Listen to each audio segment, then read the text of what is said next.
Jump start. Jump start. When a car is sitting and the battery has become, you can't start the car. Okay. Then you just take wires and then Jump start. Yeah. And the other way, the old way. You have to push the car. Yeah. See, he understands. But only when you tell him what is the meaning of. Yeah, I know. Jump start, I don't know. Well, I'm just using that as an example. That I haven't been giving regular classes for a long time. Relatively long time. But now I'm going to start. So today is the day for jump starting. Just to get the engine going, warm up the engine. That's the main thing. And I did this because she's asking me again and again to give kata, and also this Lalita Priya, who's coming, I guess. No, she talked with her. You spoke to her? Yes, I got. Okay, She's somewhere distant on her bicycle, I guess, right?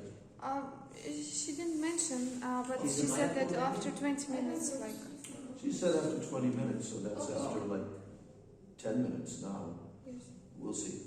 But whether she comes, not comes, you only need. Do you know what you need to give Harikatha? One more. Huh? One more. Yes. Yes.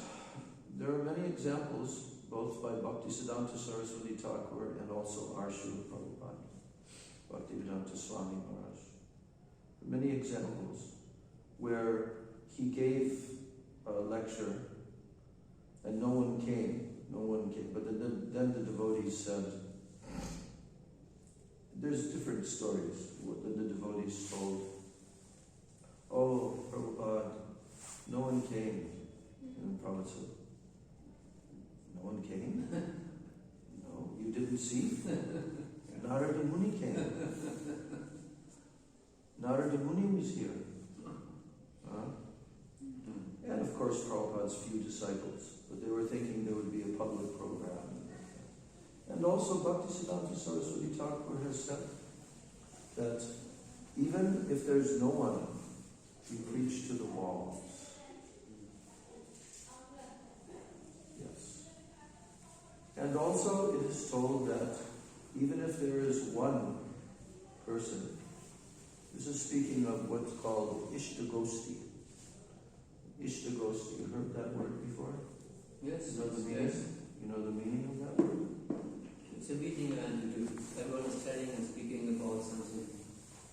Yeah, that's how it's used in the ISKCON context as a meeting. Prabhupada also used that word, Ishtagosti, for in the temple then the devotees will gather together one day and they'll discuss just what is happening with the temple and plans and like this. But the word Ishtagosti is also used by Bhaktivinoda Thakur in his article in the Rays of the Harmonist magazine when he was telling about the Society of Sri Gauranga. I don't know if you remember that issue. The Society of Sri Gauranga was the cover of that Rays of the Harmonist. But he's telling there that if two pure devotees are sitting together and they're having a discussion on Krishna Katha, that is called Ishtagosti. Like Mahaprabhu and Ramananda Rai, like this, you see. So, you started already? Okay. Just tell me Jai Dhvani first. You can all repeat Jai when I say Jai. Jai Sipalikar Shishi Guru Gauranga Gandharvika Giridhari Shishi Radha Vinod Bihari Jiu Ki Jai Shishi Radha Govinda Radha Gopinath Radha Madan Mohan Jiu Ki Jai Nitya Lila Pravishno Vishnupad Paramahansa Statara Sata Shri Shila A.C. Bhaktivedanta Swami Maharaj Shri Prabhupada Ki Nityalila Pravishto Vishnupad Paramahansa Astatara Sata Shri Srila Bhakti Rakshak Shri Gaṇgā Swami Maharaj Ki Jai. Nityalila Pravishto Vishnupad Paramahansa Astatara Sata Shri Srila Bhakti Vedanta Narayan Goswami Maharaj Ki Jai. Nityalila Pravishto Vishnupad Paramahansa Astatara Sata Shri Srila Bhakti Pragyan Keshav Goswami Maharaj Ki Jai. Nityalila Pravishto Vishnupad Paramahansa Astatara Sata Shri Srila Bhakti Siddhanta Saraswati Goswami Thakur Srila Prabhupada Ki Jai. Jai Mahabhagavat Srila Gaur Kishore Das Goswami Maharaj Ki Jai. Shri Srila Saptam Gosai Srila Sachidananda Bhakti Vinod Thakur Ki Jai. Vaishnav Sarvabhauma Shri Jagannath Das Babaji Maharaj Ki Jai. Shri Gaudiya Vedanta Charja Baladev Vidyabhushan Prabhu Ki Jai. Shri Vishwanath Chakravarti Thakur Ki Jai. Shri Narottam Srinivasyananda Prabhu Trai Ki Jai. Shri Krishnadas Kaviraj Goswami Prabhu Ki Jai. Shri Rupa Sanatan Bhatta Raghunath Shri Jiva Gopala Bhatta Dasa Raghunath Shri Goswami Prabhu Ki Jai. Shri Surup Damodar Rai Ramanandari Gaura Parsada Vrinda Ki Jai. Nam Acharya Shri Haridas Thakur Ki Jai. Prem Se Guru Shri Krishna Chaitanya Prabhu Nityananda Shri Advaita Gadadhar Shivasadi Gaura Bhakta Vrinda Ki Jai. Shri Antaradvip Mayapur Simantadvip Godrum Dvip Madhyadvip Goladvip Ritadvip Janadvip Moda Drumadvip Rudadvip Atmaka Shri Shri Navadvip Dhama Ki Jai. Jai Shri Purushottam Kshetra Shri Jagannath Puri Dhama Ki Jai. Jai Shri Vrindavan Dhama Ki Jai. Shri Shri Radha Krishna Gopa Gopi Govardhan Dvara Shavanatmaka Shri Brajnanda Dhama Ki Jai. Shyam Kunda Radha Kunda Yamuna Gaṇgā Tulsi Bhakti Devi Ki Jai. Shri Shri Radha Govinda Radha Gopinath Radha Madan Mohan Ji Ki Jai. Shri Shri Radha Gokulananda Radha Shyama Sundar Radha Raman Radha Damodar Ji Ki Jai. Srimati Lalita Vishaka Adi Ashta Sakhi Vrinda Ki Jai. Shri Rupa Manjari Rati Manjari Ananda Manjari Adi Manjari Vrinda Ki Jai. Srimati Vrinda Devi Ki Jai. Srimati Purnamasi Yoga Maya Devi Ki Jai. Shri Gopi Swarma Deva Ki Jai. Sarva Vishta Pradata Vidas Govardhana Ki Jai. Granthra Srimad Bhagavatam Ki Jai. Shri Jagannath Baladev Subhadra Sudarshan Chakra Jiva Ki Jai. Jai Bhakti Vigna Vinashana Shrina Shringa Deva Ki Jai. Bhakta Pravar Shri Prahlad Maharaj Ki Jai. Charo Dham Charo Sampradaya Charo Charja Ki Jai. Akara Matraj Shri Chaitanya Mat Ki Jai. Aurananya Shakamat Samoha Ki Jai. Shri Vishva Vaishnava Sabha Ki Jai. Ananta Koti Vaishnava Vrinda Ki Jai. Shri Bhuvana Bhavana Harinam Sankirtana Ki Jai. Shri Bhuvana Mangala Harinama Prabhu Ki Jai. Hare Krishna Maha Mantra Ki Jai. Sacinandam Gaura Hari Ki Jai. Shri Nityananda Mahajana Ki Jai. Shri Pancha Tattva Ki Jai. Samaveta Bhakta Vrinda Ki Jai. Samagata Gaura Bhakta Vrinda Ki Jai. Jai Makara Sankranti Ki Jai. Jai Descent of Gaṇgā Devi Ki Jai. Samaveta Bhakta Vrinda Ki Jai. Nitai Gaur Pramanandi. Sri Krishna Chaitanya Prabhu Nityananda Shri Advaita Gadadhar Sivasari Gaur Bhakta Vrinda Shri Krishna Chaitanya Prabhu Nityananda Shri Advaita Gadadhar Sivasari Bhakta Vrinda Shri Krishna Chaitanya Prabhu Nityananda Shri Advaita Gadadhar Shivasadi Gaura Bhakta Bhakta Vrinda Shri Krishna Chaitanya Prabhu Nityananda Shri Advaita Gadadhara Sivasati Gaur Bhakta Vrinda Hare Krishna Krishna Krishna Hare Hare Hare Rama Rama Rama Hare Hare Hare Krishna Krishna Krishna Hare Hare Rama Rama Hare Hare Hare Krishna Krishna Krishna Hare Hare Hare Rama Rama Rama Hare Hare Hare Krishna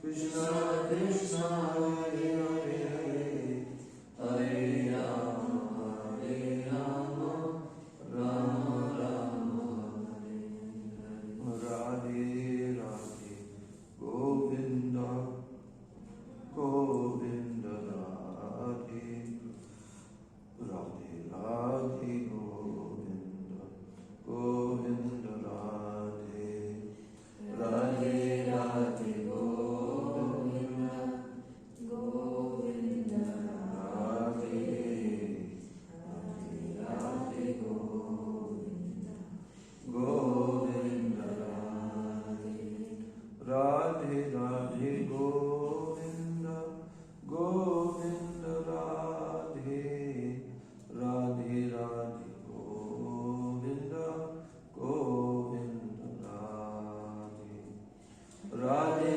Radhe Govinda Govinda Radhe Radhe Radhe Govinda Govinda Radhe Jaya Radhe Jaya Krishna Jaya Radhe Jaya Krishna Jaya Radhe Jaya Krishna Jaya Radhe Jaya Krishna Jaya Sachinandan Jaya Gaura Hari Sachinandan Jaya Gaura Hari Jaya Sachinandan Jaya Gaura Hari Sachinandan Jaya Gaura Hari Jaya Nitai Jaya Gaur Jaya Nitai Jaya Gaur Jaya Nitai Jaya Gaur Jaya Nitai Jaya Gaur Nitai Gaur Hari Bol Hari Bol Hari Bol Hari Bol Nitai Gaur Hari Bol Hari Bol Hari Bol Nitai Gaur Hari Bol Hari Bol Hari Bol Hari Bol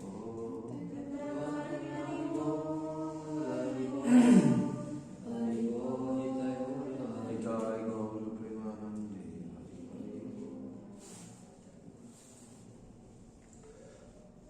Om Ajnanatimirandasya Jnananjana Shalakaya Chakshurunmilitam Yena Tasmai Shri Gurave Namah Mukam Karoti Vachalam Pangam Langayate Yat Kripatamaham Vande Shri Gurun Dinatata Vancha Kalpatarubhyascha Vipasindubhyascha Patitanam Pavanebhyo Vaishnavebhyo Namo Mahavadanyaya Krishna Prem Pradayate Krishnaya Krishna Chaitanya Namane Gaura Tishe Namah He Krishna Karuna Sindhu Dinabandho Jagatpate Gopesha Gopika Kanta Radha Kanta Namostute Tapta Kanchana Gaurangi Radhe Vrindavaneshwari Vrishabhanu Sute Devi Pranamami Hari Priya Vrindai Tulsi Deva Priyai Keshavascha Krishna Bhakti Pradede Satyavachai Namo Namah Shri Krishna Chaitanya Prabhu Nityananda Shri Advaita Gadadhar Shiva Sadi Gaur Hare Krishna, Krishna Krishna, Hare Hare, Hare Ram, Hare Ram. So you can sit there and translate until anyone comes. Just as best you can, that's all. First of all, I'm offering my unlimited Dandavat pranams, my Shraddha Pushpanjali, at the lotus feet of my most beloved, worshipable Shris Diksha and Siksha Gurus, Nityalila Pravishto, Vishnupad Paramahansas, Tatarasata Shri Srila A.C. Bhaktivedanta Swami Maharaj, Prabhupada, Nityalila Pravishto, Vishnupad Paramahansas, Tatarasata Shri Srila Bhakti Rakshak Sridhar Goswami Maharaj, and Nityalila Pravishto, Vishnupad Paramahansas, Tatarasata Shri Srila Bhaktivedanta Narayana Goswami Maharaj. So, there's so many wonderful topics in relation to Gaṇgā and also Makara Sankranti. I was reading our Gurudev's Harikatha, and he was saying that Makara Sankranti, there are 3 lines on the earth planet, or on this plane that we live on. A line is called a Rekha. You know that in Hindi? Yeah. Rekha. So there are 3 different lines, 3 different Rekhas, which mark the earth's and the pathway that the sun traverses. Now we know that the sun changes its course every 6 months, approximately. So, in the story in Srimad Bhagavatam of our great grandfather Bhishma Dev, the grandfather of the Pandavas, greatest warrior, king. So, Bhishma Dev in the battle of Kurukshetra, he was defeated. He actually could not be defeated, but many special arrangements were made by Krishna that the Pandavas would be victorious. Bhishma Dev, you know who he is? He's one of the 12 Mahajans. In our universe, there are 12 recognized highest spiritual authorities. They're called Mahajan. Now the word Mahajan, in simple terms, it means very great personality. Jana means a person. So there are 12 personalities in our universe who are called the 12 Mahajans. They have full realization of the absolute truth. And whatever they speak, they are topmost authorities. No one will question their authority. So, Bhishma Dev is one of them. Others are like Prahlad Maharaj, and Lord Shiva, Lord Brahma, Narada, and there are a whole list. Yamaraj, they are all Mahajans. And they are also represented in Srimad Bhagavatam. Yes, they are speaking in Srimad Bhagavatam, so we become familiar with them. So, when Bhishma Dev, after the battle of Kurukshetra was finished, Bhishma Dev was still alive. Although he had been shot with arrows completely through his body, but he's a Mahajan. He has all power and authority. So he did not desire to leave his body at that time. Therefore he remained on the battlefield. And some kind of bed of arrows was made by Arjuna for Bhishma Dev to lie down. And Bhishma Dev, all the Pandavas, Krishna also came there. Krishna came and stood there amongst the Pandavas. At that time, Yudhishthira was feeling very, very, very upset, he was feeling so horrible. Because he blamed himself that all these millions of soldiers had to be killed because of life. Oh, so that I could become the heir that I could take the rightful position of the throne and the Pandavas would rule, not the Kauravas, not Duryodhana. So he was blaming himself. But in actuality, what's the truth of that situation? What is the actual truth of that situation? Why did this battle happen? Why were millions of soldiers killed? Was it Yudhishthira's fault? No. Then whose fault was it? Yes, to some extent. But in actuality, in the Bhagavad Gita, Krishna makes it very clear to Arjuna. And especially when he shows the universal form in that chapter, he directly shows Arjuna, you see all these chariots and horses on the battlefield? They're already dead. And he showed in the universal form how he had many hundreds, thousands of heads and mouths with fire coming out, and these, they're all going into the mouth of the universal form. And he showed Arjuna. This is already destined to happen by my will and by my desire. So you can consider they are already killed, but you should be what? The instrument. And that is a teaching to all of us also. In our lives.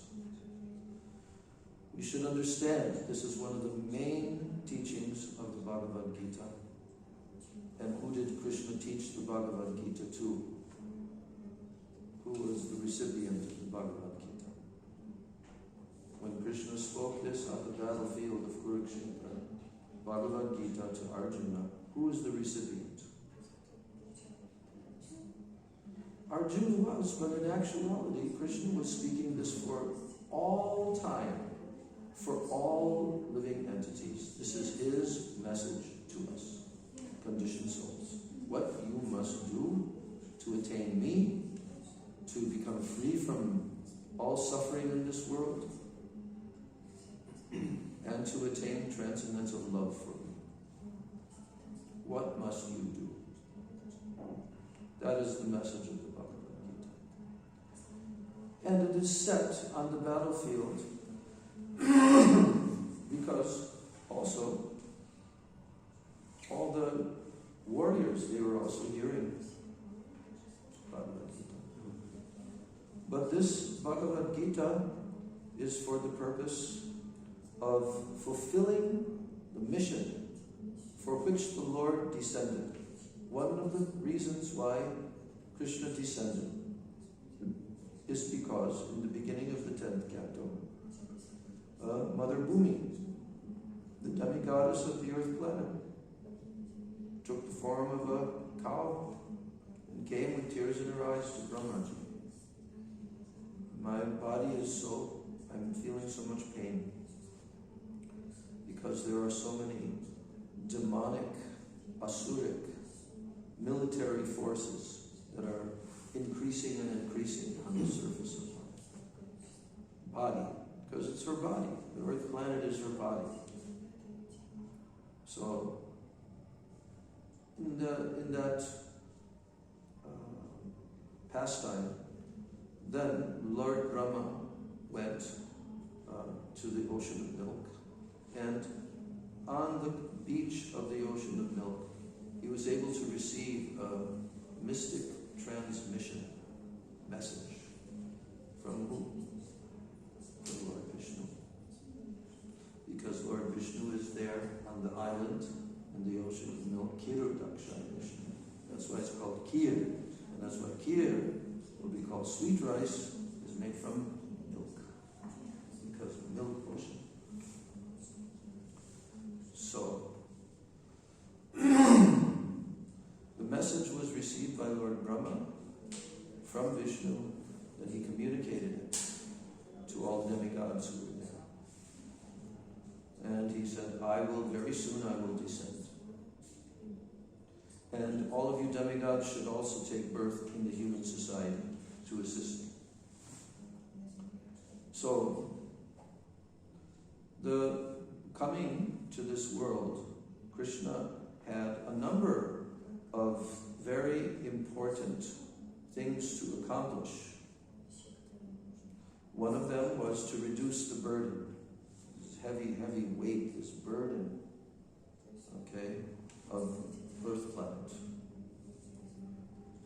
And that's why in the 4th chapter of the Bhagavad Gita, Lord Krishna tells there.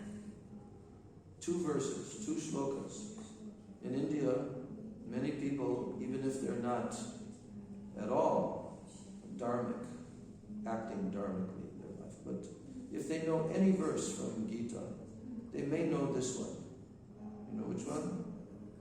Yada yada hi dharmasya glanir. Yes. Bharata abhyudanam adharmasya tadatmanam srijami aham. So Krishna tells in the 4th chapter that whenever, yada yada, whenever or wherever, there is dharmasya glani. That means a diminishing, decreasing in dharma. And an increase, abhyutanam adharmasya, and adharma is increasing. Then he says, tadatmanam srijami aham. I manifest myself at that time. And what do I do? Next verse. Paritranaya sadhana. Vinashaya cha duskrita. Dharma samstapanartaya sambhavami yuge yuge. Every yuga I come. I am coming yuga after yuga after yuga. And what am I doing? First of all, I am saving my devotees. Paritranaya sadhana. I am saving my sadhus. Sadhus means bhaktas, my devotees. Because they are being oppressed. Paritranaya means to liberate them, to free them, to save them. Vinashaya cha duskritam. I also destroy the duskrita. That means those who are acting mischievously, sinfully. And they're causing so many problems for my sadhus. So I destroy them. Vinashaya. Vinash. I kill them. I destroy them. But when Krishna kills anyone, it's not like us killing someone. What happens to the person who's killed by Krishna? He's liberated. Yes. So, Dharma samstapanartaya means for the purpose of establishing Dharma. Samstapan means to establish Dharma.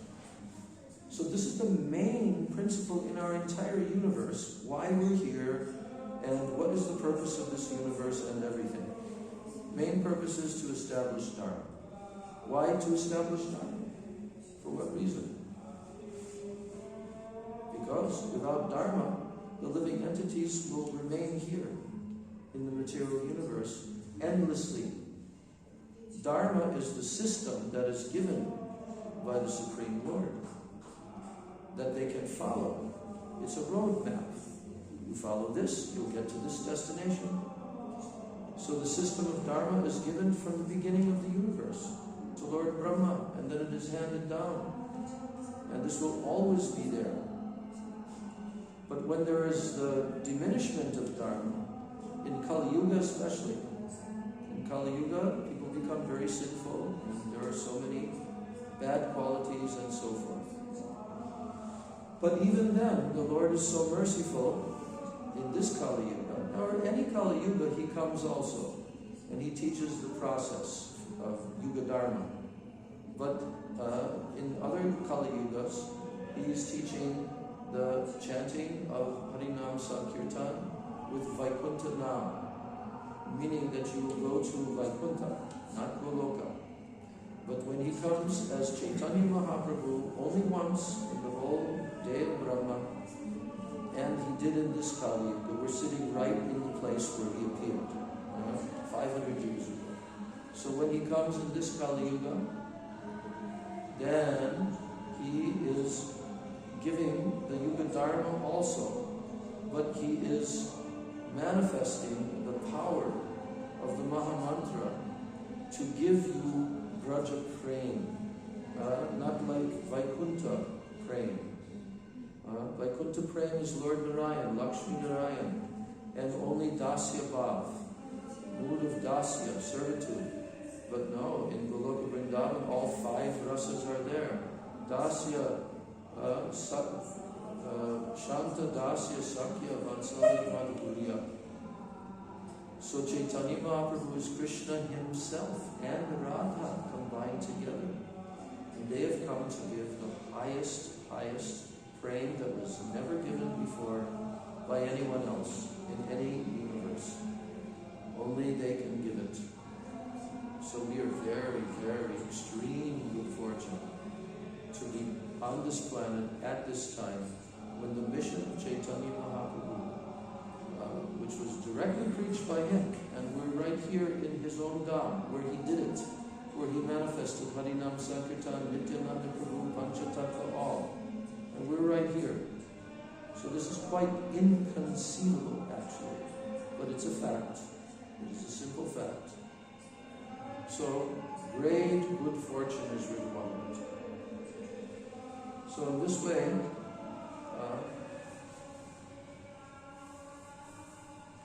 on the battlefield of Kurukshetra, Bhishma Dev, the Mahajan, now he was lying there on the bed of arrows. But he knew exactly what timing is there. He wanted to leave his body only at a certain time. And when was that? On this day, Makara Sankranti. When the sun now begins moving towards the northern direction. Or I forget, it's either the southern or the northern. This is the day when it changes, it shifts on this day. The sun's pathway. Not only that, but on this day, Makara Sankranti, Gaṇgā Devi descended. Gaṇgā Devi came into our universe on this day, Makara Sankranti. Came down to the earth planet. How did Gaṇgā Devi come into our universe? Gaṇgā Devi is not from our universe. Gaṇgā Devi is from outside of our universe. The universal covering, like a big egg, has the shell. So the universe also has a big covering. But outside of the covering of our universe is the what? You know? The different elements. So that's fire, air, and so on. No, that's the covering itself. But outside, when you go beyond the covering, what's there? It's a causal ocean. Causal ocean. So one incarnation of Krishna came in the pastime of Bali Maharaj, and his name is Padmanabha.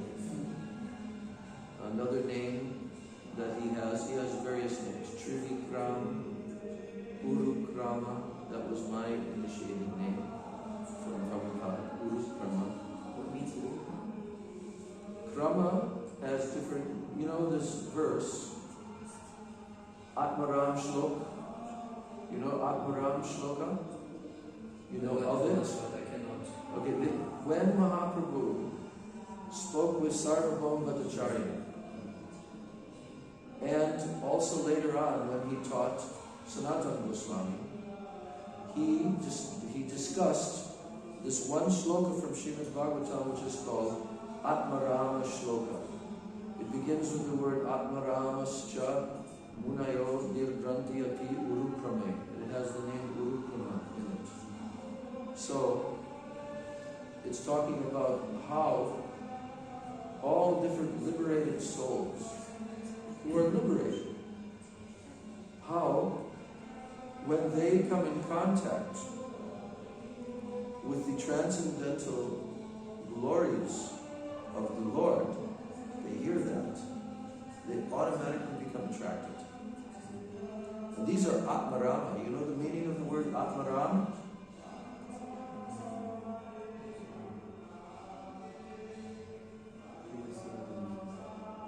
Happy in his own self. What? Happy in his own self. Yes, because Atma means ourself, our Atma, our soul, ourself, ourself. And Rama, in this context, means satisfied, happy. He is self-satisfied. A liberated personality doesn't need anything outside of himself. So Atmaramascha Munayo, all munis, all rishis, and who are Atmaramas, Nirgranti Api Urukrame. That they are liberated, but when they hear about the pastimes of the Lord, or they come in contact, like the four Kumaras. The four Kumaras were impersonalist Atmaramas. But when they smelled the fragrance of the tulsi leaves that are offered to the lotus feet of Vishnu, they immediately awakened. They became so overwhelmed, and then they became bhaktas. So anyway, Lord Vamanadev, his name is Trivikram, which means Vikrama, means to take a step. So he took 3 steps. Tri Vikram. And Urukram means very big step. Uru means great. But Krama does not only mean step, because in the Atmarama Shloka, Mahaprabhu broke down this word, this verse, and he described different meanings for the different words. In Sanskrit, there are multiple meanings.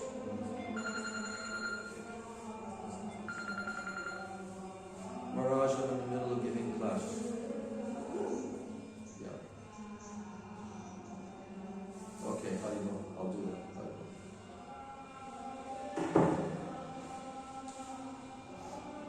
Okay, so Atmaramas Chamunayo Nirgranti Api Urukrame Itam Bhuta Uno Hari. When they hear the qualities of Hari, they immediately become attracted. So that's called Atmarama Shloka. So Lord Vamanadev has different names, but his name as Trivikram or Urukrama.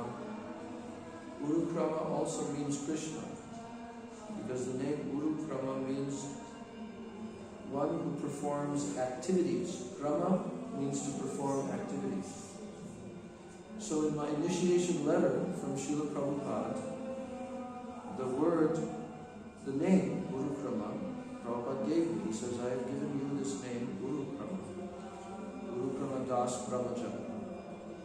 When I was 19 years old, he gave me this name. And he said, Urukrama is a name for Krishna, which means one whose activities are very, very glorious. And later on I learned from our Gurudev how the name Urukrama is also mentioned by the gopis in the Rasa Leela chapters. The great actor, Krishna, who does amazing activities. Okay, so when Lord Vamanadev was performing this pastime of taking the 3 steps. You all know the story, how he expanded into the sky and became gigantic. Then he stretched out 1 foot. And he covered the lower half of the universe. Then he took his 2nd step and he covered the upper half of the universe. But when he was taking that step, his toe pierced the covering of the universe. You see many paintings of this, where his toe pierced the coverings, and because he did that, therefore Gaṇgā Devi came from outside of the universe and manifested here in this universe. So there's a chapter, you see here.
Fifth canto, 17th chapter, the descent of the river Ganges.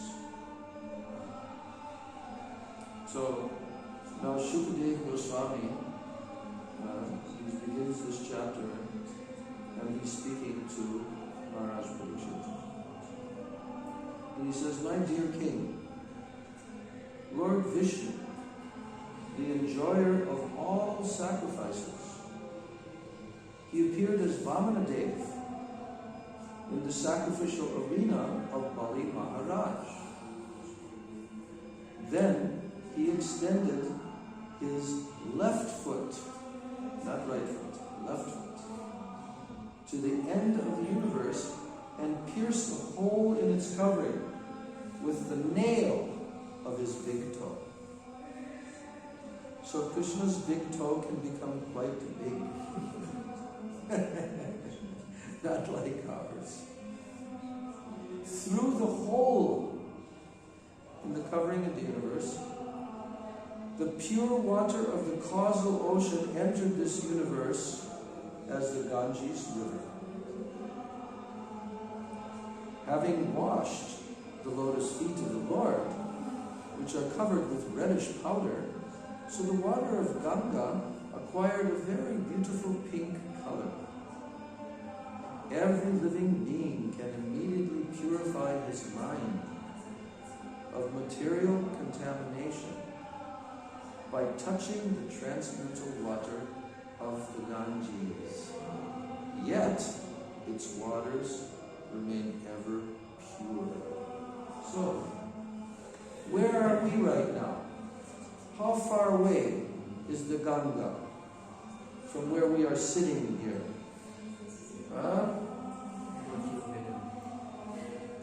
1 kilometer. How many minutes does it take to walk there?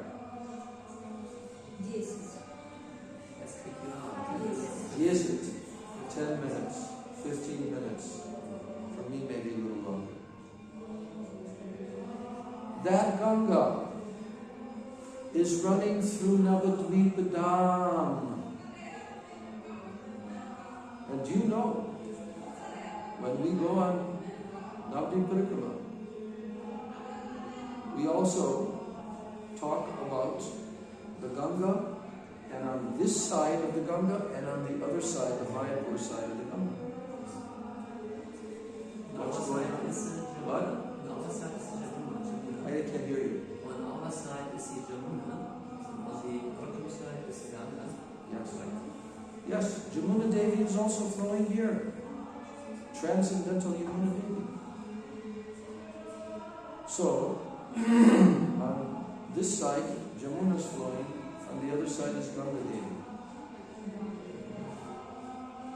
So, there's also a story in our Braj Mandala Parikma book about how there is one gopi in Goloka Vrindavan. And that gopi is Gaṇgā Devi. You know that story? I forget. She was lamenting. She was lamenting that, oh, I was never able to serve Krishna in his pastimes like Yamuna Devi is serving. And then Krishna gave her all reassurance that, oh, in my next incarnation as Chaitanya Mahaprabhu, you will come and serve me, and I will bathe every day in your waters. So Gaṇgā Devi is here. We cannot imagine how glorious, how pure, how sanctified is this place. Anywhere, if anyone bathes in the Gaṇgā, they receive so much purification. Like I was telling, about the Gaṇgā Snāna in the Sagar island at the ocean, where it meets the ocean. You see, Lord Kapila Dev had his ashram on that island. And you go down the Gaṇgā all the way through Calcutta and you go all the way to the ocean. I did that on a boat, on a preaching boat. Yes, that's the whole story. In 1979, I went for 3 months journey all the way down to the ocean, and we were there on this day, Makara Sankranti Day, when everyone bathes. So Gaṇgā Devi becomes very wide when it meets the ocean, very, very long distance just to look across. And then you go into the ocean. With our boat we went, and then we went to the island. So, anywhere where the Gaṇgā is flowing, the people become purified.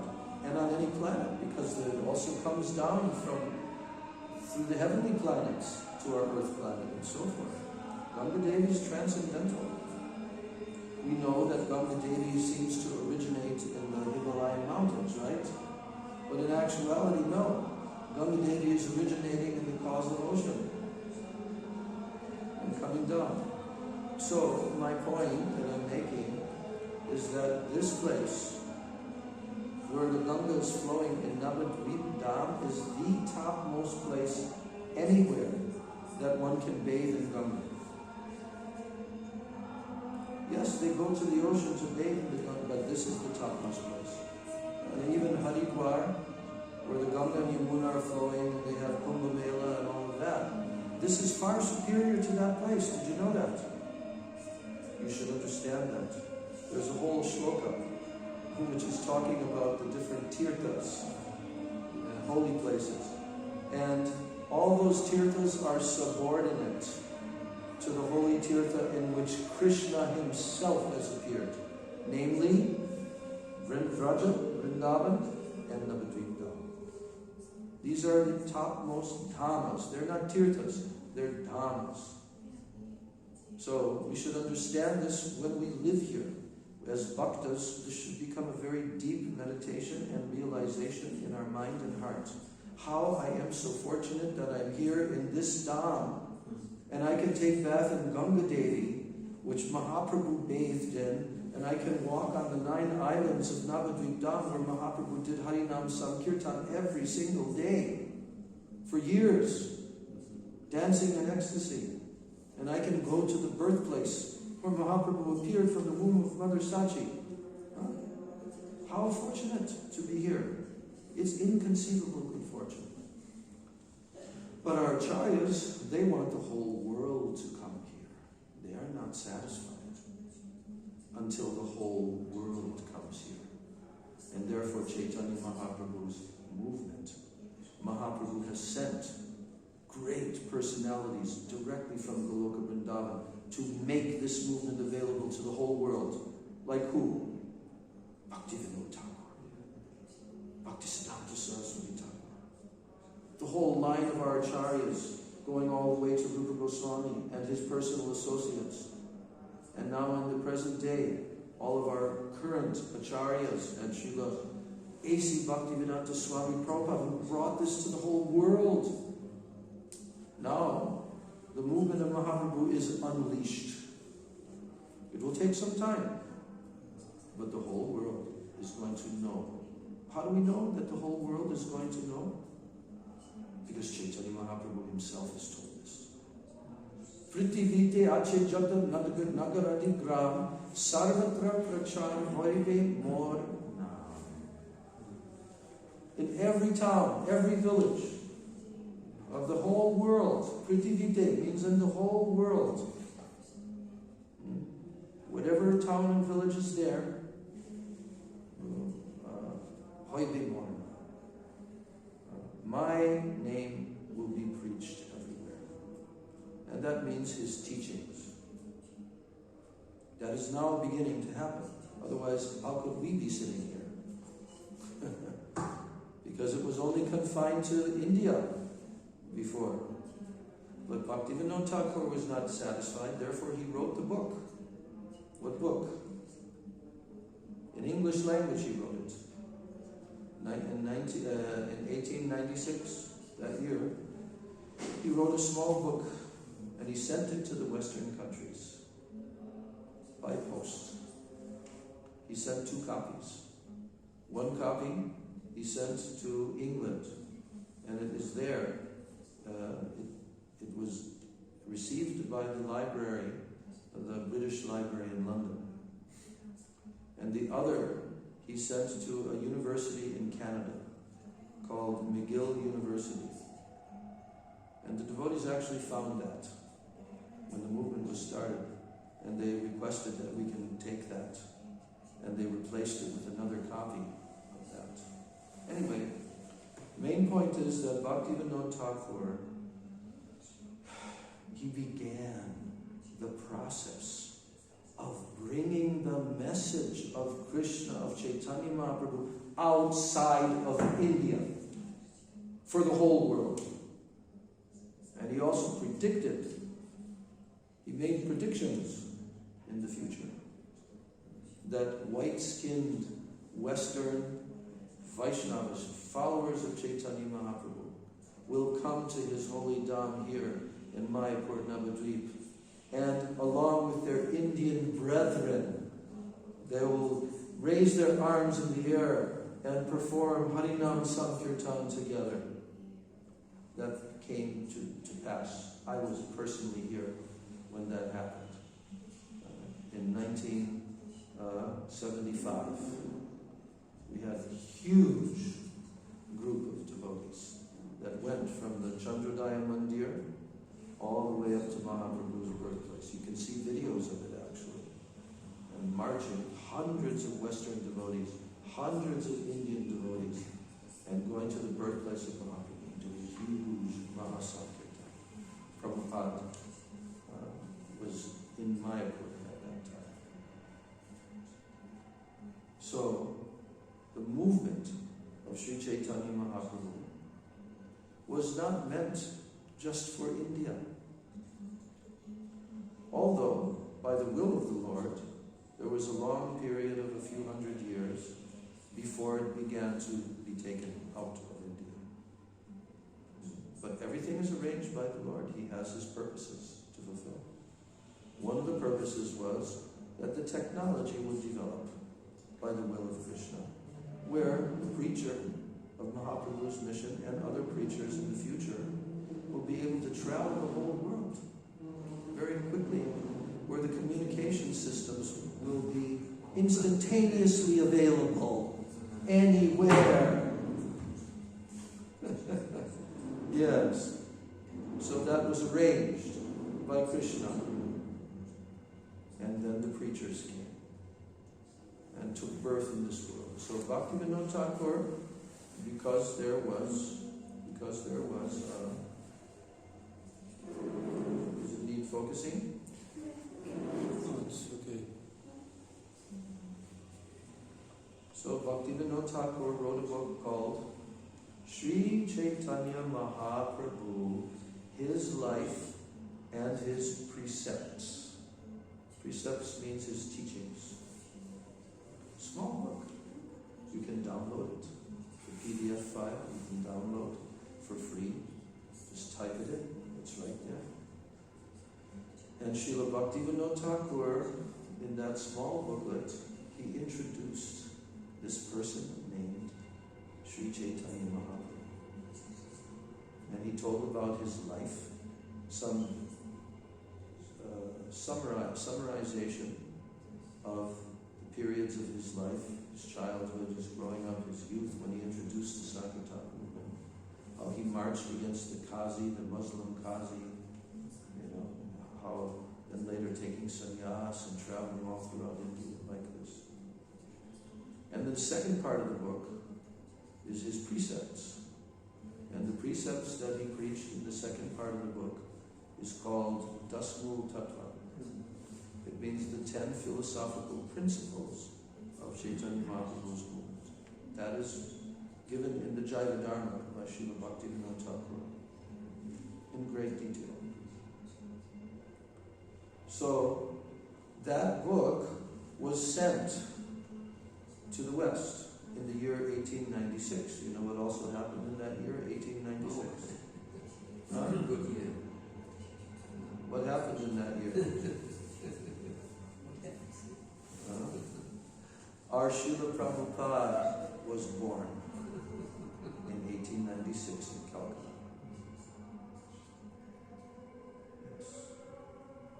So, in the book, Bhaktivinoda Thakur is predicting there will come a very great personality who will take these teachings to the whole world.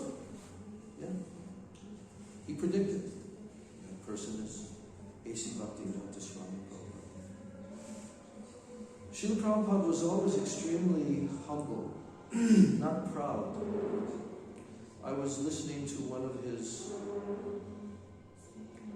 of his classes that he was giving in the early 70s in one of his temples in Los Angeles, I think.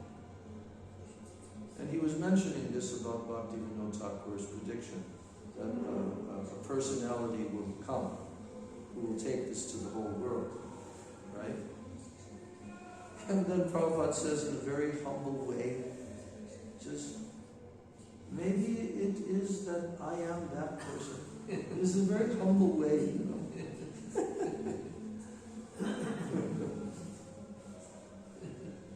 So, our beloved Srila Prabhupada was sent.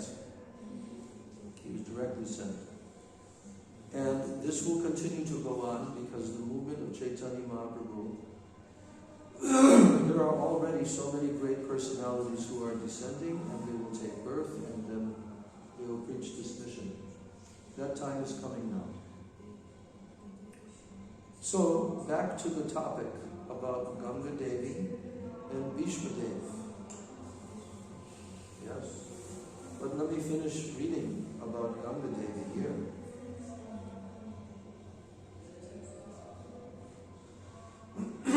Because the Ganges directly touches the lotus feet of the Lord before descending within this universe, so she is known as Vishnupadi. Vishnupadi. Later, she received other names like Jannavi and Bhagirathi.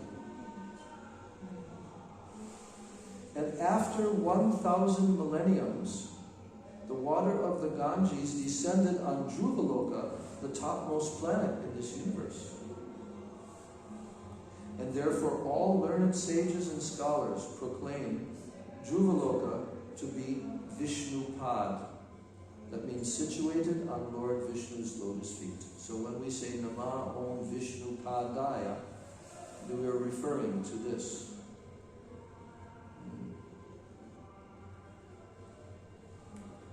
Now, Dhruva Maharaj, the famous son of Maharaj Uttanapad, he is known as the most exalted devotee of the Supreme Lord. Who is? Who? Dhruva Padmanabha Maharaj. Who? Yes, he is known as the most exalted devotee of the Supreme Lord because of his firm determination in executing devotional service. Knowing that the sacred Ganges water washes the lotus feet of Lord Vishnu, Dhruva Maharaj, situated on his own planet, to this very day, he accepts that water on his head with great devotion. And because he constantly thinks of Krishna very devoutly within the core of his heart, so he is overcome with ecstatic anxiety, and tears flow from his half-open eyes, and eruptions appear on his entire body. Now the 7 great sages, in our universe, we have the Sapta Rishis, 7 great sages, Rishis. Do you know what their names are? Marichi, Vashishta, Atri, and so on. Those Rishis reside on planets beneath Dhruvaloka. Well aware of the influence of the water of the Ganges, to this day, those Rishis, they keep Ganges water on the tufts of hair on their heads. They have concluded that this is the ultimate wealth. This is the perfection of all austerities. And this is the best means of prosecuting transcendental life.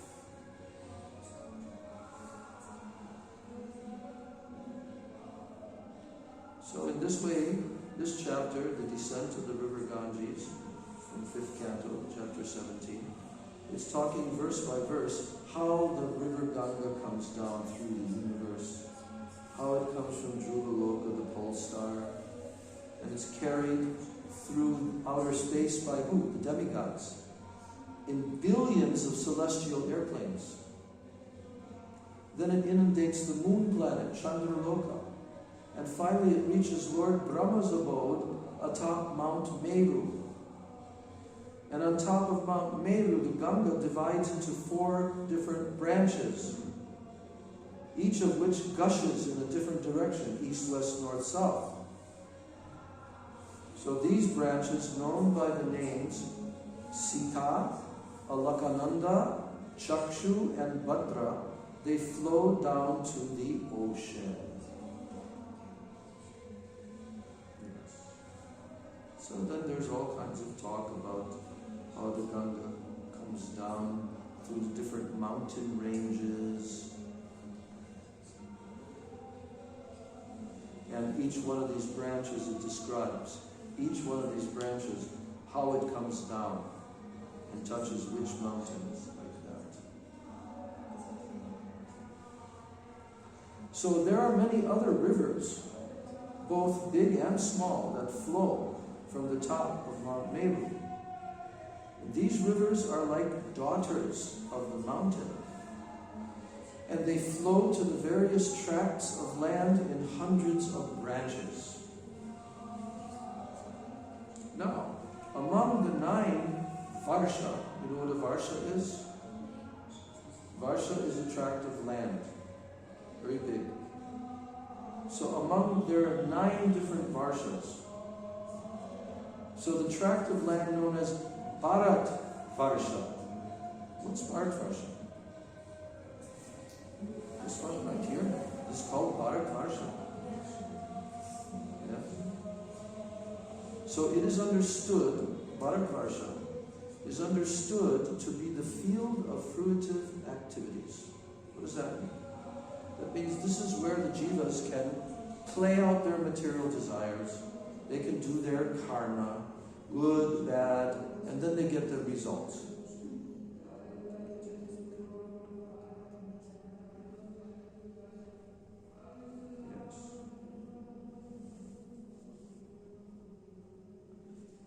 Yes. Anyway, there's so much. Every verse of Srimad Bhagavatam has so much nectar and knowledge in it. Here it's saying that among the 9 varshas, the 9 different sections of land, so this Bharat Varsha is for fruitive activities. But saintly persons and learned scholars, they declare that the other 8 varshas are meant for very highly elevated pious persons. So after returning from the heavenly planets, they enjoy the remaining results of their pious activities in these 8 earthly varshas. So what does that mean? That means that pious persons who go to the heavenly planets, they can live there for a few million years, but then they have to come down again. Where do they come down? Here.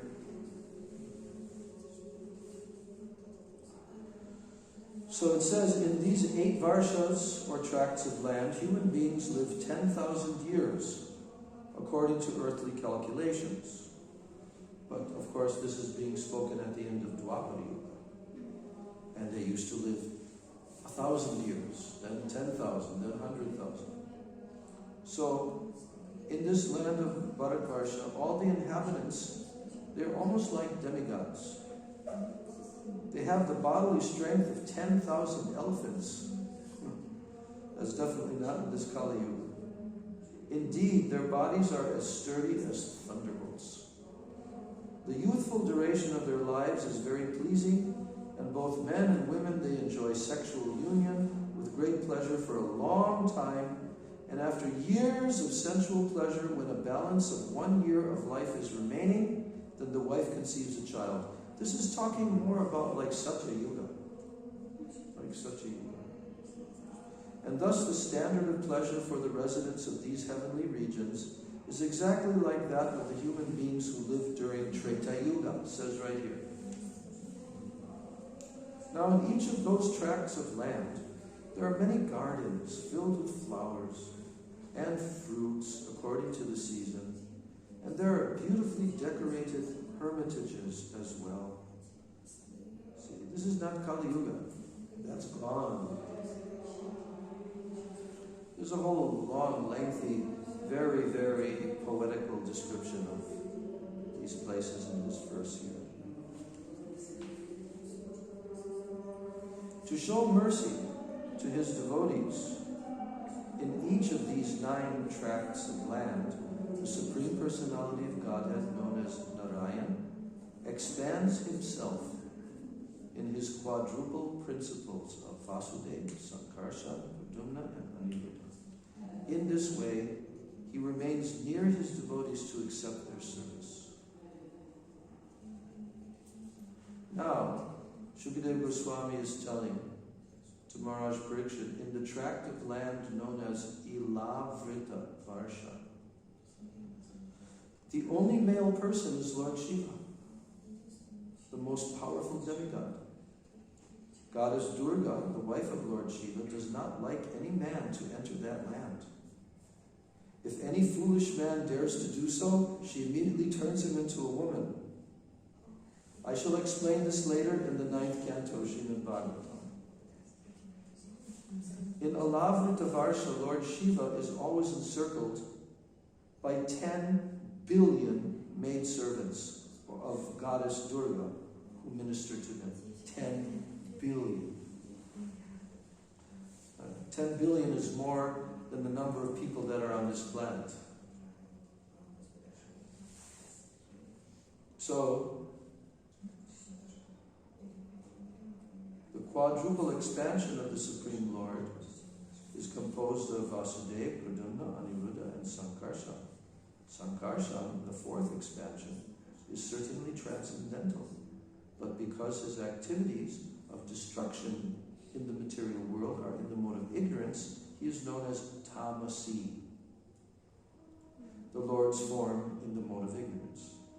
So Lord Shiva knows that Sankarshan is the original cause of his own existence.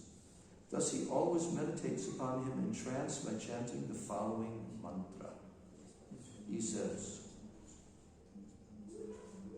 Om Namo Bhagavate Mahapurushaya Sarvaguna Sankhyanaya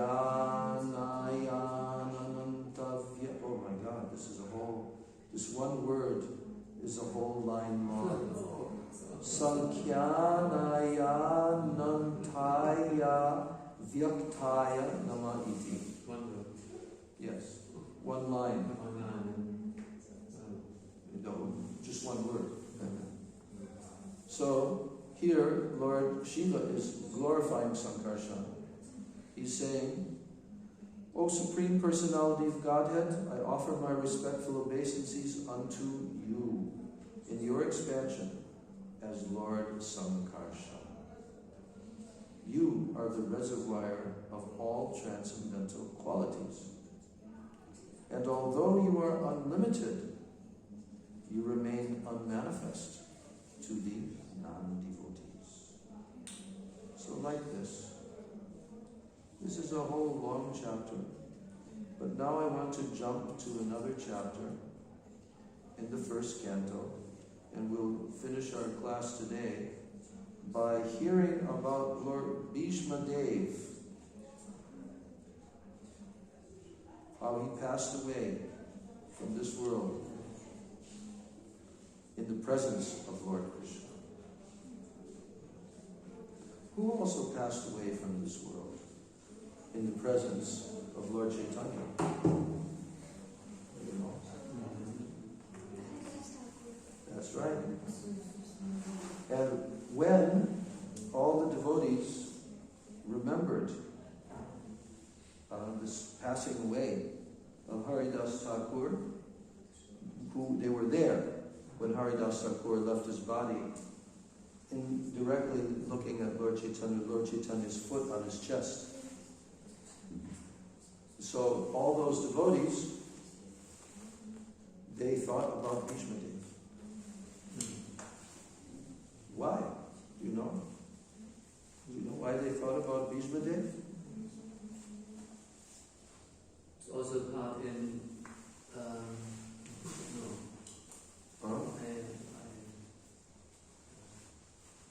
No, why did they begin to remember about Bhishma Dev's passing? Huh?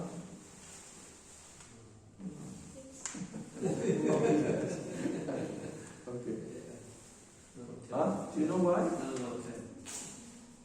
Because Haridas Thakur left his body at his own will, exactly by his desire, in the presence of the Lord. And that reminded everyone of Bhishma Dev's passing, who left his body on this day, Makara Sankranti. Haridas Thakur also represented. No, but Bhishma Dev did. But he left his body. The only desire of Haridas Thakur was to leave in the presence of Lord Chaitanya. So that he did by his own desire and his own will. You see? Yes, so now Sutta Goswami in the 9th chapter of the first canto, it's called The Passing Away of Bhishma Dev in the presence of Lord Krishna. So Sutta Goswami said, now Maharaj Yudhishthira was very afraid, having killed so many subjects on the battlefield of Kurukshetra. So he was very afraid. And now Maharaj Yudhishthira came there to the scene of the massacre of millions of soldiers. And there Bhishma Dev was lying on a bed of arrows, just about to pass away. At that time, all his brothers followed him on beautiful chariots, drawn by first-class horses, decorated with gold ornaments. And with them were Vyasa and Rishis like Dhaumya, the learned priest of the Pandavas, and others. O sage amongst the Brahmanas, Lord Sri Krishna, the personality of Godhead, also followed, seated on a chariot with Arjuna. And thus the king Yudhishthira appeared very aristocratic, like Kuvera, surrounded by his companions, the Guhyakas. Now seeing him, Bhishma, lying on the ground, like a demigod fallen from the sky, the Pandava king Yudhishthira, along with his younger brothers and Lord Krishna bowed down before him. Just to see the chief of the descendants of King Bharat, all the great souls in the universe, namely the rishis amongst the demigods, the brahmins, kings, all situated in the quality of goodness, they all arrived there and assembled. All the sages like Parvat Muni, Narada Muni, Dhaumya, Vyas, the incarnation of God, Brihadashva, Bharadvaj, Parashuram, and their disciples, Vashishta, Indra Pramada, Trita, Gritsamada, Asita, Kakshivan, Gautama, Atri, Kaushik, and Sudarshan. They were all present. And many others, like Shukadev Goswami, and other purified souls like Kashyapa Muni, Angirasa, and others, all accompanied by their respective disciples, arrived there. So we can imagine there were thousands. There were hundreds and thousands. Yes. Now Bhishma Dev, who was the best amongst the 8 Vasus, he received and he welcomed all the great and powerful rishis who were assembled there. He's lying there, but yet he's fully conscious and he's receiving them and welcoming them.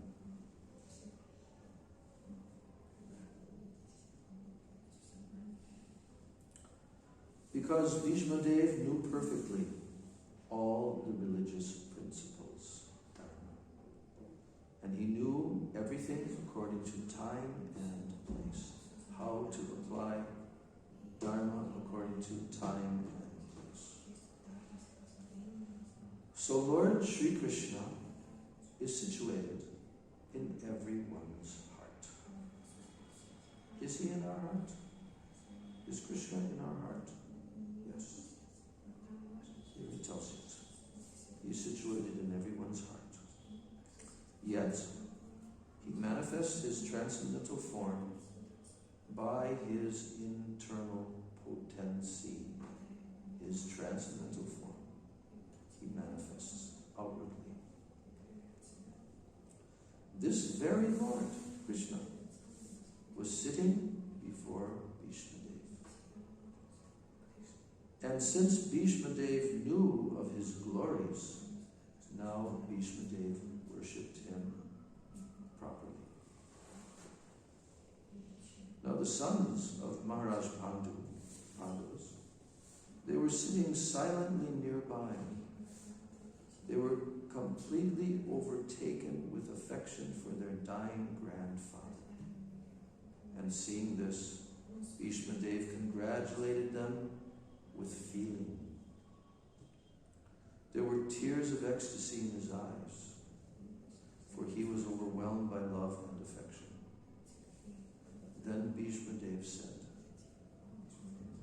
"Oh, what terrible sufferings and what terrible injustices you, good souls, suffer for being the sons of religion personified. You did not deserve to remain alive under all those tribulations. Yet you were protected by the Brahmanas, by God, and by Dharma. As far as my daughter-in-law Kunti is concerned, upon the great General Pandu's death, she became a widow with many children, and therefore she suffered greatly.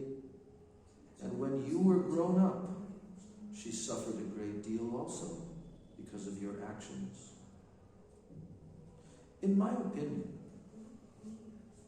this is all due to inevitable time, under whose control everyone in every planet is carried. Carried by what? Inevitable time. They are carried just as the clouds are carried by the wind. Oh, how wonderful is the influence of inevitable time. It is irreversible. Otherwise, how can there be reverses in the presence of King Yudhishthira, the son of the demigod controlling religion, or in the presence of Bhima, the great fighter with a club, or the great bowman Arjuna with his mighty weapon Gaṇgā, and above all, the Lord, the direct well-wisher of the Pandavas. He's asking this question. He's saying that inevitable time is irreversible. You cannot. But then he's giving as an example. He's saying, otherwise, if it's not irreversible, then how could all these things happen to such personalities? Then he says to Yudhishthira, O king, no one can know the plan of the Lord, Sri Krishna. Even though great philosophers inquire exhaustively, they are bewildered. O best amongst the descendants of Bharat, Yudhishthira. He's talking with Yudhishthira. Why? Why is he talking with Yudhishthira? Because Yudhishthira was feeling very, very bad. He's saying, oh, Yudhishthira, best of the descendants of Bharat, I maintain, therefore, that all this that has just happened is within the plan of the Lord.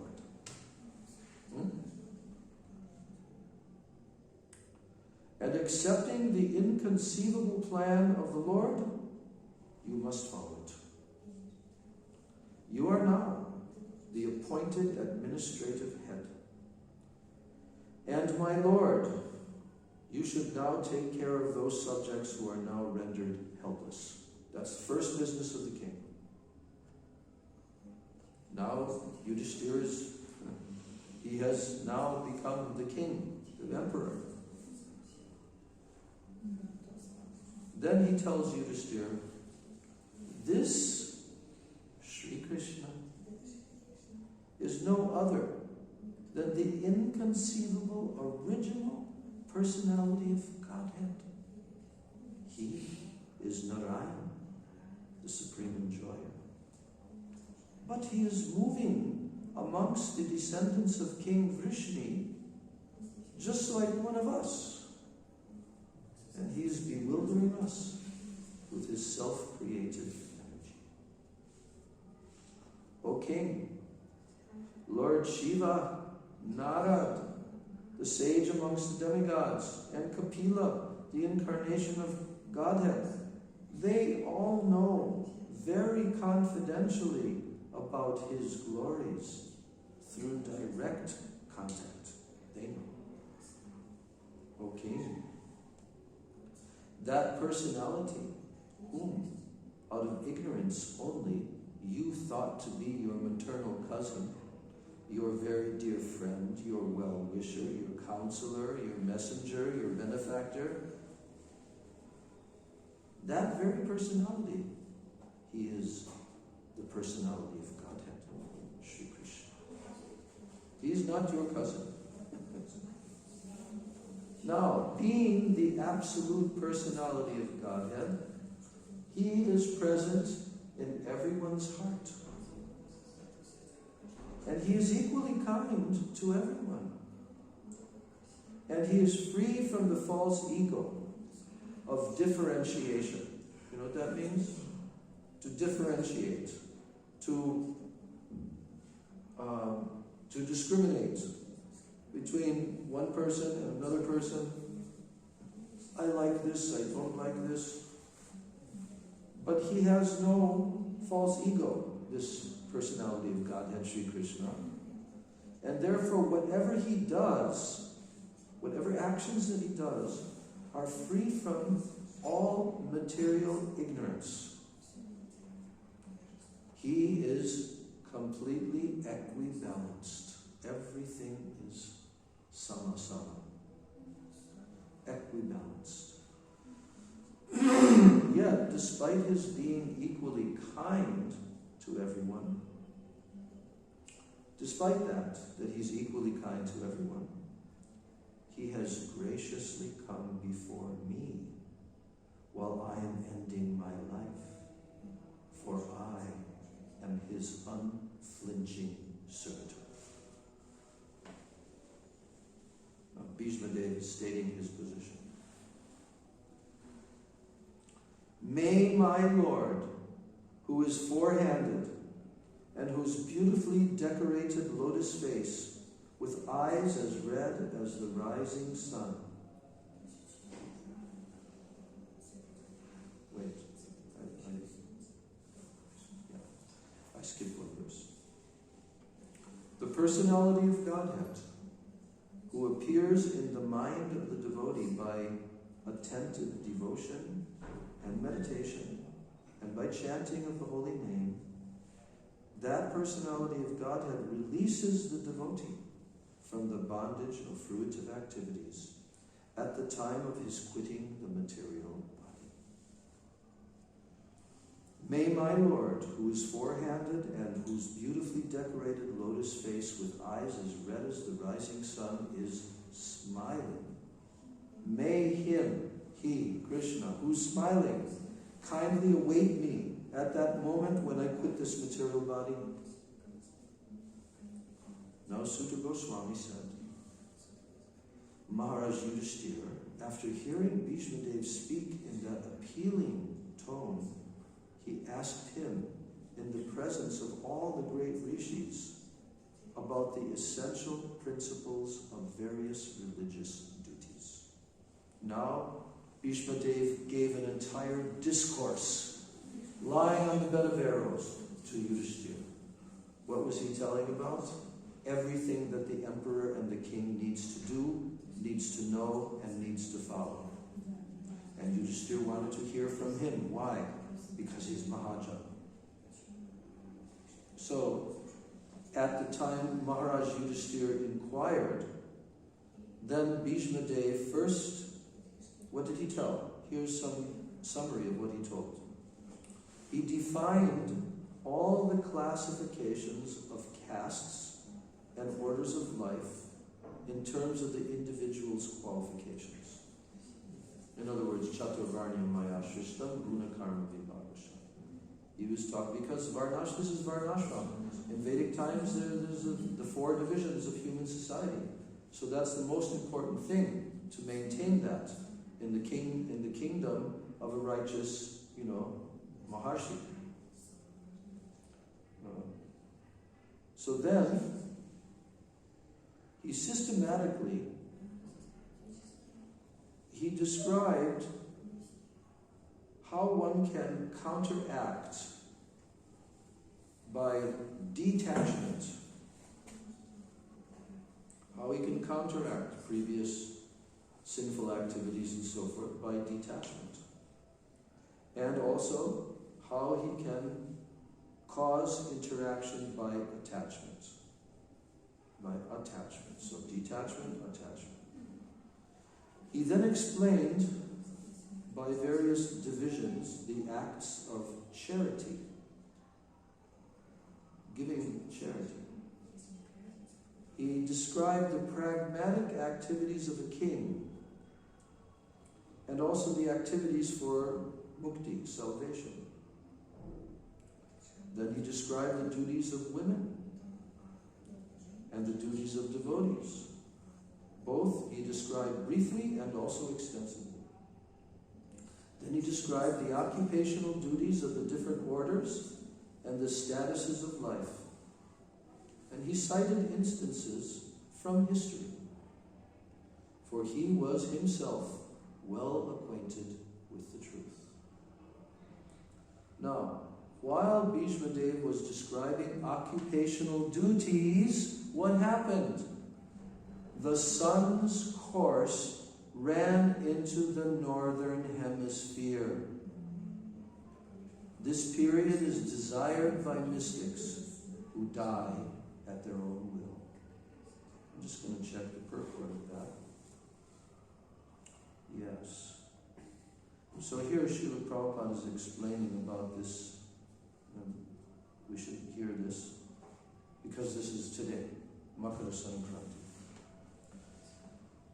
Those who are perfect yogis and perfect mystics, they can leave the material body at their own sweet will, at a suitable time, and they can go to a suitable planet desired by them. In Bhagavad Gita, 8th chapter, 24th verse, it is said that the self-realized souls who have exactly identified themselves with the interests of the Supreme Lord, that means they become pure devotees. Generally, they can leave the material body during the time of the fire god's effulgence, and when the sun is in the northern horizon, and thus they can achieve the transcendental spiritual sky. In the Vedas, these times are considered auspicious for quitting the body, and they are taken advantage of by the expert mystics who have perfected the system.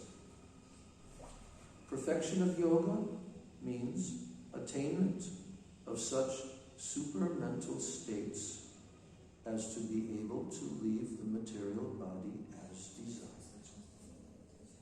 Yogis can also reach any planet within no time, without a material vehicle.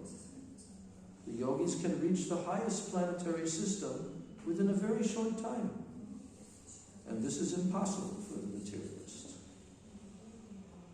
Even attempting to reach the highest planet will take millions of years at a speed of millions of miles per hour.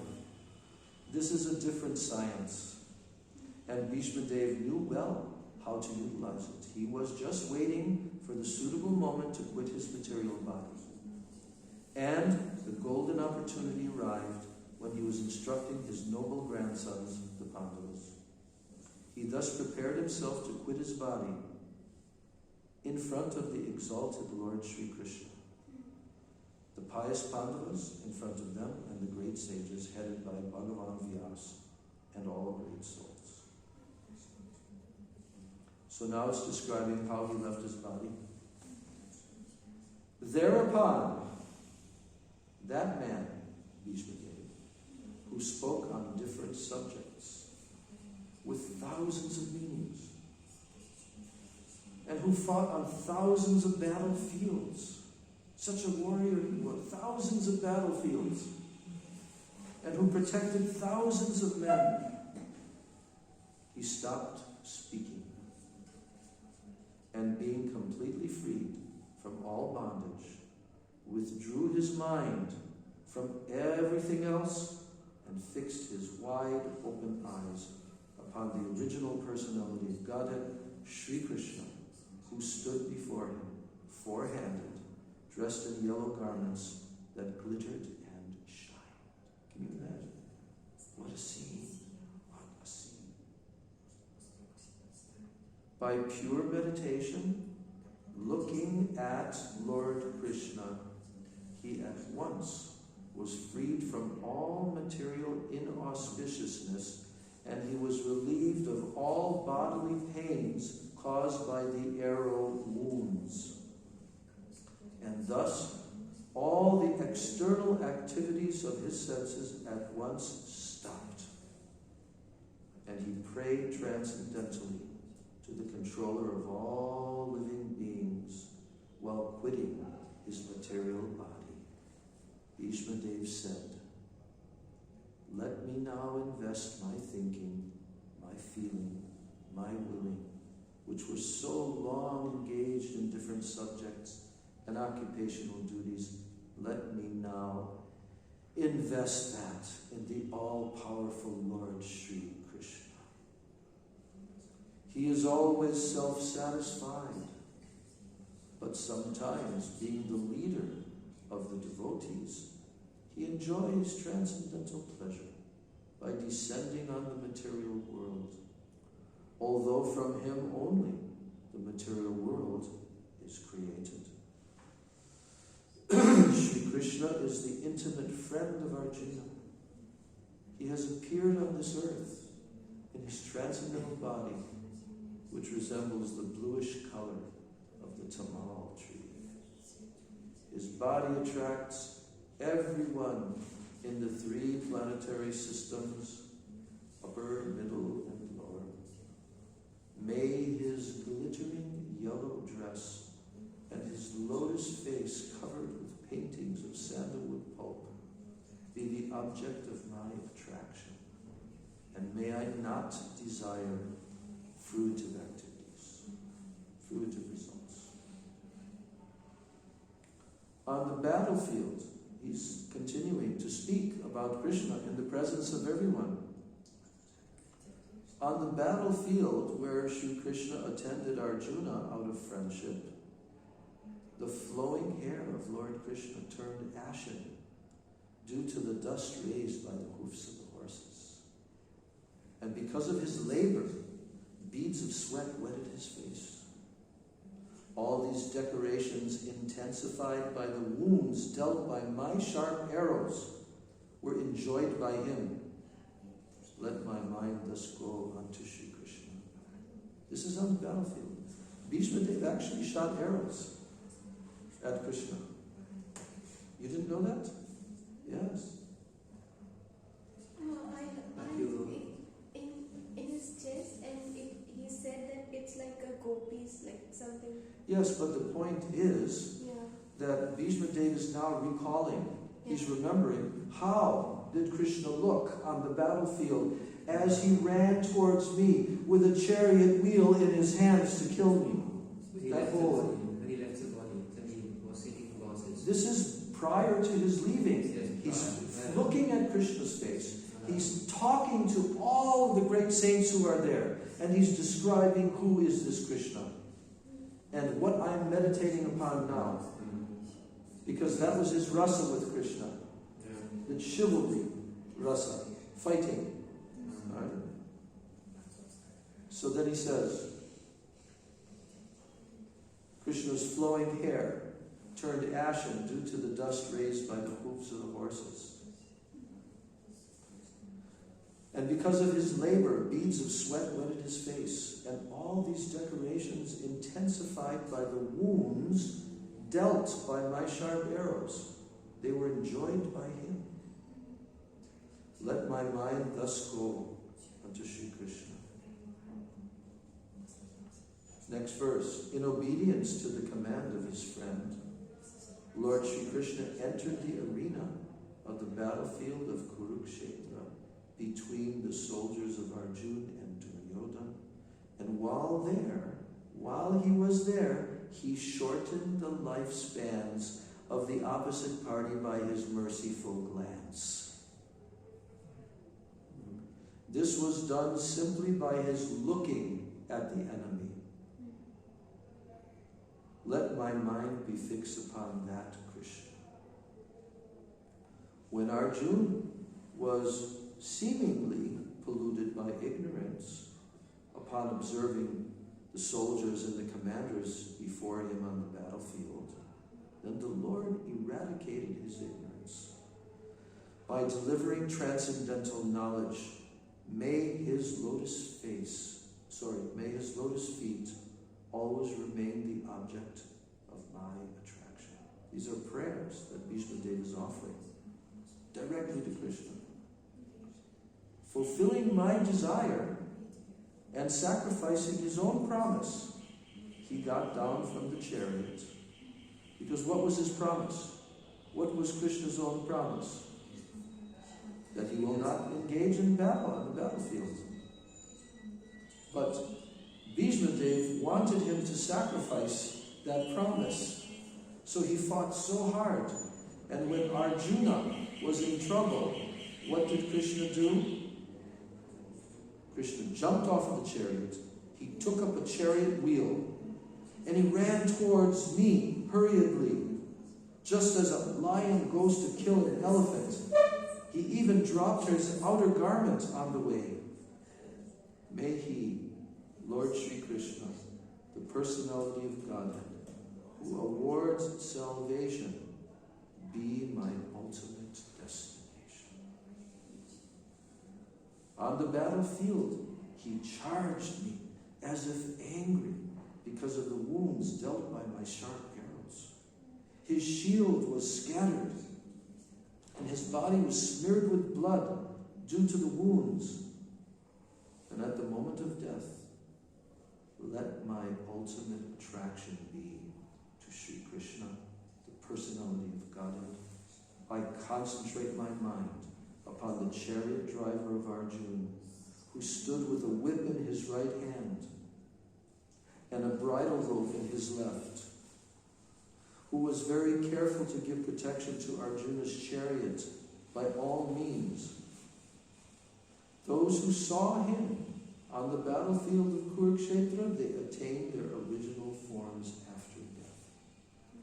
Let my mind be fixed upon Lord Sri Krishna, whose motions and smiles of love attracted the damsels of Vrajadam, the gopis. Even Bhishma Dev is remembering those pastimes of Krishna.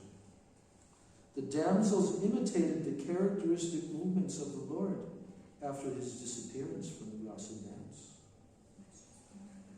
And at the Rajasuya Yajna sacrifice performed by Maharaj Yudhishthira, there was the greatest assembly of all the elite men of the world, the royal and learned orders, and in that great assembly, Lord Sri Krishna was worshipped by one and all as the most exalted personality of Godhead.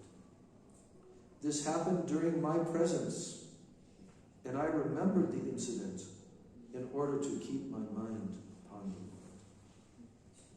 Now, I can meditate with full concentration upon that one Lord Sri Krishna who is now present before me.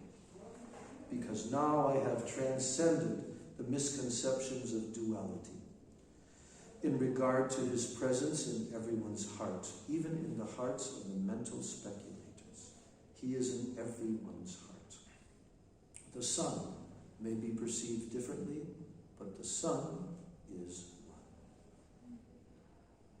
Now Shuta Goswami said, thus Bhishma Dev merged himself in the Supersoul, Lord Sri Krishna, the Supreme Personality of Godhead, with his mind, his speech, his sight, and all of his actions, and thus he became silent, and his breathing stopped. What is the meaning of merged into the Supersoul? Everything, his mind, everything is absorbed in Krishna. It doesn't mean that he merged into Krishna. Now thereafter, when he became silent and his breathing stopped, then everyone, knowing that Bhishma Dev had merged into the unlimited eternity of the Supreme Absolute, then all who were present there became silent, like birds at the end of the day. Thereafter, both men and demigods sounded drums in honor, and the honest royal order commenced demonstrations of honor and respect, and from the sky fell showers of flowers, O descendant of Bhrigu. After performing funeral rituals for the dead body of Bhishma Dev, Maharaj Yudhishthira was momentarily overtaken with grief. And all the great sages then glorified Lord Sri Krishna, who was present there, by confidential Vedic hymns. Then all of them returned to their respective hermitages, bearing always Lord Krishna within their hearts. Thereafter, Maharaj Yudhishthira at once went to his capital, Hastinapur, where you were born, accompanied by Lord Sri Krishna. And there he consoled his uncle and his aunt, Gandhari, who was an ascetic. And this is the final verse of this chapter. After this, the great religious king, Maharaj Yudhishthira, executed the royal power in the kingdom strictly according to the codes and the royal principles approved by his uncle and confirmed by Lord Sri Krishna. Shri Bhishma Deva Ki Jai, great Mahajan, great pure devotee of Krishna, Bhishma Deva Ki Jai. Jai Makara Sankranti Ki Jai. On this very day, Bhishma Deva left. So, Shugrantara Srimad Bhagavatam Ki Jai. Jai Anantakoti Vaishnava Vrinda Ki Jai. Samagata Gaura Bhakta Vrinda Ki Jai. Nitai Gaur Premanandi. Hare Krishna, Krishna Krishna, Hare Hare, Hare Rama, Rama Rama, Hare Hare. Hare Krishna, Krishna Krishna, Hare Hare, Hare Rama, Rama Rama, Hare Hare. Hare Krishna, Krishna Krishna, Hare Hare, Hare Rama, Rama Rama, Hare Hare. Hare Krishna, Krishna Krishna, Hare Hare, Hare Rama, Rama Rama, Hare Hare. Hare Krishna, Krishna Krishna, Hare Hare, Hare Rama, Rama Rama, Hare Hare. Hare Krishna, Krishna Krishna, Hare Hare, Hare Rama,